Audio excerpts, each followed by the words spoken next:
23 అని చెప్పేసి 'రాజ్ ఆర్' గారి దర్శకత్వంలో వచ్చినటువంటి ఒక సినిమాని నిన్న చూడడం జరిగింది. ఈ సినిమా యాక్చువల్‌గా అయితే రిలీజ్ అయిన రోజే చూడాలనుకున్నాను. కానీ అమలాపురం వెళ్తే మా చుట్టుపక్కల ఎక్కడ ఇవ్వలేదు థియేటరు. అమలాపురం వెళ్తేనేమో అమలాపురంలో నేనొక్కడినే వచ్చానని చెప్పేసి షో క్యాన్సిల్ చేశారు. తర్వాత నెక్స్ట్ రోజు మళ్ళీ కాకినాడ దాకా ఎళ్లి కాకినాడ తిరుమల థియేటర్‌లో ఆడుతుంటే అక్కడికెళ్ళి చూసేసాను. సినిమా అనేది ఒక మంచి సినిమా. ఇలాంటి సినిమాలని మనం దర్శకుల్ని ప్రోత్సహించాలని, సినిమాలని ఎంకరేజ్ చేయాలి. ఎప్పుడైతే రికగ్నైజేషన్ ఇస్తామో ఇలాంటి మంచి మంచి సినిమాలు ఇంకా వస్తూనే ఉంటాయి. ఈ సినిమా యొక్క మెయిన్ కోర్ పాయింట్ ప్లాట్ ఏంటంటే, బలవంతులకి, బలహీనులకి న్యాయం ఎలా వర్తిస్తుంది అని వివరించడమే దర్శకుడి యొక్క ముఖ్య ఉద్దేశంగా నాకైతే అనిపించింది. ఈ సినిమాలో చూసుకుంటే అంటే రియల్ లైఫ్‌కి ఎలాంటి సంబంధం లేదు అని చెప్తున్నప్పటికీ కూడా, ఈ సినిమాలో నాకనిపించింది ఏంటంటే, కారంచేడు ఘటనలు, లేకపోతే పరిటాల రవి గారి, లేకపోతే మద్దిల సూరి గారి ఈ బాంబ్ బ్లాస్ట్‌లు వీటన్నిటి గురించి కూడా ఈ సినిమాలో చర్చించి, వాళ్ళకి ఎలాంటి శిక్షలు పడలేదు. వాళ్ళు సత్ప్రవర్తన లేకపోతే ఇతరత్రా వ్యవహారాలతో బయటకొచ్చేశారు. కానీ ఎవరైతే అణగారిన వర్గాలు లేదా బలహీనులు అనేటువంటి వాళ్ళుంటారో, వాళ్ళు నిజమే తప్పు చేశారు. ఆ తప్పు చేయడానికి కారణం కూడా ఒక రకంగా ప్రభుత్వమే. ఒక ఇలాంటి నిర్వచనాలతో వాళ్ళు లోపలికొస్తే వాళ్ళు ఎంత దౌర్భాగ్యకరమైన పరిస్థితుల్లో బతుకుతున్నారు అన్నదే ఈ సినిమా ద్వారా వివరించాలనుకున్నాడు దర్శకుడు. దానికి నేను కూడా ఏకీభవిస్తాను.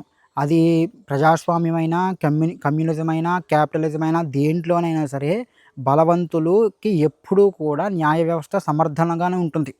ఎందుకంటే వాళ్ళకున్న అంగబలము, డబ్బు, రాజకీయ పలుకుబడి వీటన్నిటితోనూ వాళ్ళు ఖచ్చితంగా న్యాయాన్ని కొంటారు. లేకపోతే న్యాయాన్ని జయించేస్తారు. మనం చూస్తూ ఉంటాం చాలామందికి బెయిలొచ్చినా సరే దాన్ని డబ్బులు కట్టి తీసుకునే వాళ్ళు లేక అలాగే జైలులో మగ్గుతూ ఉంటారు చాలామంది డబ్బు లేనటువంటి వాళ్ళు. మనం చూస్తూ ఉంటాము రాత్రికి రాత్రులు సుప్రీంకోర్టు న్యాయవాదులు పిటిషన్లు తీసుకుంటూ ఉంటారు రాత్రులు. అలా అలా ఎవరు తీసుకుంటారంటే పెద్ద పెద్ద లాయర్స్, కపిల్ సిబాల్ లాంటి వాళ్ళు పెద్ద పెద్ద లాయర్స్ అయితే రాత్రే పిటిషన్ తీసుకుంటారు వాళ్ళు. కానీ నార్మల్ మనలాంటి వాళ్ళు అక్కడి దాకా వెళ్ళగలమా అంటే వెళ్ళలేం. కాబట్టి ఇవన్నీ ఏంటంటే న్యాయ వ్యవస్థ గానీ, ప్రజాస్వామ్యం గానీ, క్యాపిటలిజం అయినా, కమ్యూనిజం అయినా ఏదైనా సరే బలవంతుల గుప్పిట్లో 100% ఉంటుంది. నేను దానికి పూర్తిగా సమర్థిస్తాను. కాబట్టి ప్రతి ఒక్కళ్ళు ఏంటంటే బలవంతులవ్వాలి ఫస్ట్ ఆఫ్ ఆల్. మనం మనల్ని నిరుత్సాహపరుచుకోకుండా నేను బలవంతుడినవ్వాలి. నేను బలవంతుడినయ్యి రాజ్యాన్ని శాసించే స్థాయికి ఎదగాలని అనుకోవాలి.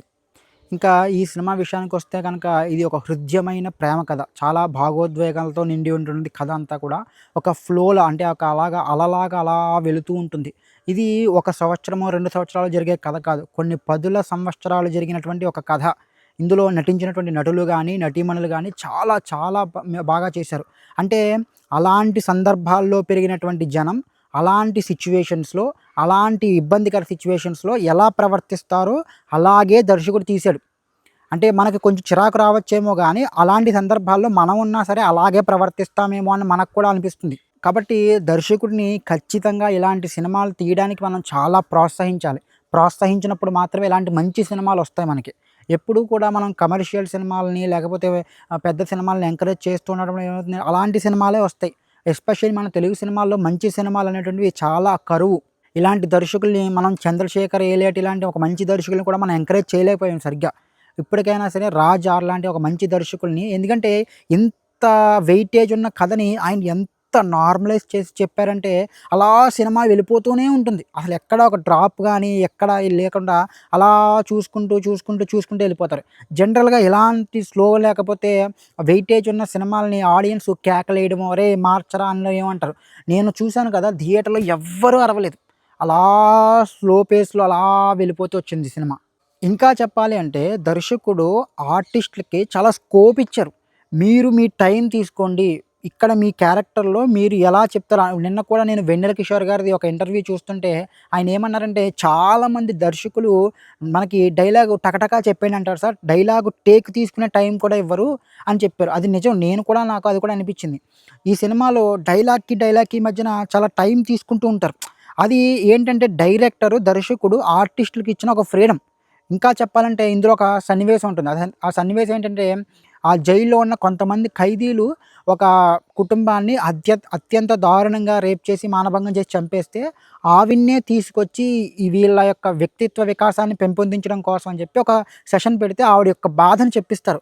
ఆవిడ ఎంత డైలాగ్‌కి మధ్యన చాలా టైం తీసుకుంటుంటారు.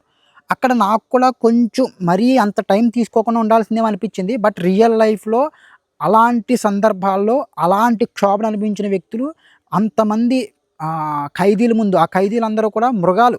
అలాంటి వాళ్ళ ముందు చెప్పాలంటే అలాగే తీసుకుంటారేమో నాకు కూడా అనిపించింది. కాబట్టి రియలిస్టిక్‌గా చూసుకున్నప్పుడు మనం అలాగే బిహేవ్ చేస్తారేమో క్యారెక్టర్‌లు అని నాకనిపించింది. ఇంకా ఈ సినిమాలో క్యారెక్టర్‌లకి తగ్గట్టుగా కాస్టింగ్‌ని తీసుకున్నారు. అది చాలా బాగా పండింది. అంటే హీరో నిజంగా అతను నిస్సహాయ స్థితిలో అలాగే పుట్టి, అలాగే ఆ మాటలు అవి కూడా చాలా బాగా చేశాడు. హీరోయిన్ విషయానికొచ్చేసరికి ఆవిడ మంచి పెర్ఫార్మన్స్ ఇచ్చింది గానీ, నాకు కొంచెం ఫెయిర్ అయ్యిందేమో ఆవిడ. ఆ క్యారెక్టర్‌కి అంత ఫెయిర్ ఉండకూడదేమో కలరు అని అనిపించింది. But no offence okay. అదొక్కటి తప్పితే నాకు ఇంక రిగ్రెట్ లేవు. కానీ నాకు అందరికన్నా బాగా నచ్చిన వ్యక్తి ఎవరైనా ఉన్నారంటే ఈ సినిమాలో హీరో పక్కన హీరోతో పాటు ఆ ఇన్సిడెంట్ చేసే ఒక ఫ్రెండ్ ఉంటాడు. ఆ ఫ్రెండ్ అయితే నాకు తెలిసినంత వరకు అతను థియేటర్ ఆర్టిస్ట్ ఏమో అద్భుతంగా అంటే ఆ క్యారెక్టర్‌లో మనకు జీవించేసాడు ఇంకా. ఇంకా అసలు అతని పెర్ఫార్మన్స్ ఫస్ట్ నుంచి లాస్ట్ దాకా ఎక్సలెంట్‌గా ఉంది అది ఆయన పెర్ఫార్మన్స్ అయితే. మళ్ళీ ఇందులో అభ్యున్నత భావాలు కలిగినటువంటి ఒక లాయర్‌గా ఒక పర్సన్ చేశారు. ఆయన ఆయనైతే నాకు ఆ క్యారెక్టర్‌కి గెటప్ అది బాగా సెట్ అయినప్పటికీ ఆయనది, ఆయన వైఫ్ కూడా అభ్యున్నత భావాలు కలిగినటువంటి వ్యక్తులుగా బాగా సెట్ అయ్యారు.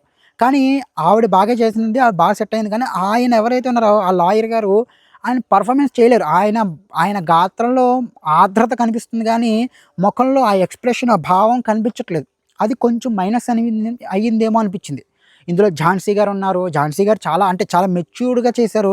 అంటే నిజంగా ఆవిడని చూస్తే నిజంగా వ్యక్తిగత సైకియాలజిస్ట్ అనేటటువంటిది ఇలాగే ఉంటారేమో అనే భావన కలిగింది. అంత బాగా చేశారు.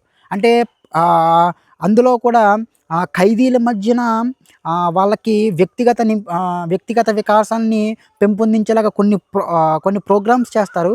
అవి కరెక్ట్‌గా అంటే నాకు కూడా ఇలా చేస్తే వాళ్ళు మారతారేమో అన్న భావన కలిగింది. అంటే డైరెక్టర్ ఎంత రీసెర్చ్ చేసుంటే, ఎంత బాగా దీని గురించి హిస్టరీని చదివుంటే ఇంత బాగా తీయగలుగుతాడు. ఇవన్నీ కూడా చాలా అంటే సినిమా చూస్తున్నప్పుడు ఖచ్చితంగా నాకు కూడా ఒక తప్పు చేసిన వాళ్ళని చంపేయాలనే భావన ఉండేది. కానీ వాళ్ళ తరపు కూడా ఆలోచించి అసలు వాళ్ళు ఏ సందర్భంలో చేయాల్సొచ్చింది, వాళ్ళకి ఎందుకు న్యాయం ఇప్పుడు ఫర్ ఎగ్జాంపుల్ నేను నిన్న 'మోహన్ బాబు' గారిది ఒక క్లిప్ చూశాను.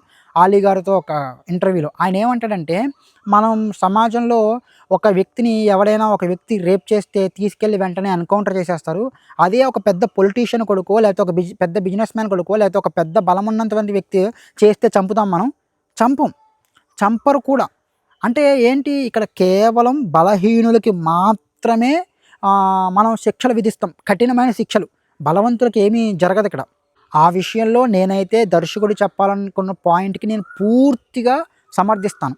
కానీ నేను సమర్థించని ఒకే ఒక్క విషయం ఈ సినిమాలో ఏంటంటే, అది అగ్రవర్ణాలైనా, నిమ్న వర్ణాలైనా అందులోను, ఇందులోను మంచి వాళ్ళుంటారు, చెడ్డవాళ్ళుంటారు. రెండిటిని బ్యాలెన్స్ చేయాలి. అగ్రవర్ణాల్లో కూడా మంచి వాళ్ళుంటారు. ఇక్కడ ఈయనేం చేశారంటే ఈ సినిమాలో అగ్రవర్ణాలందరినీ కూడా ఒక సెట్ ఆఫ్ చేసేసాడు. ఇంక వాళ్ళు ఒక లాయర్ గాని చూపిచ్చారు.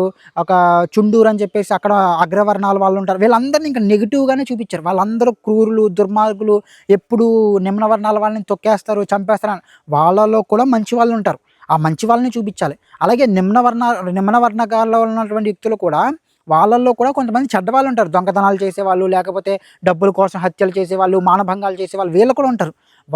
వీళ్ళని బ్యాలెన్స్ చేయాలి. మనిషిని మనిషిగా చూపిచ్చాలి. ఆ మనిషిని చూపించకుండా బ్యాలెన్స్ చేయకపోవడం అనేది నాకు నచ్చలేదు అంతగా ఈ సినిమాలో.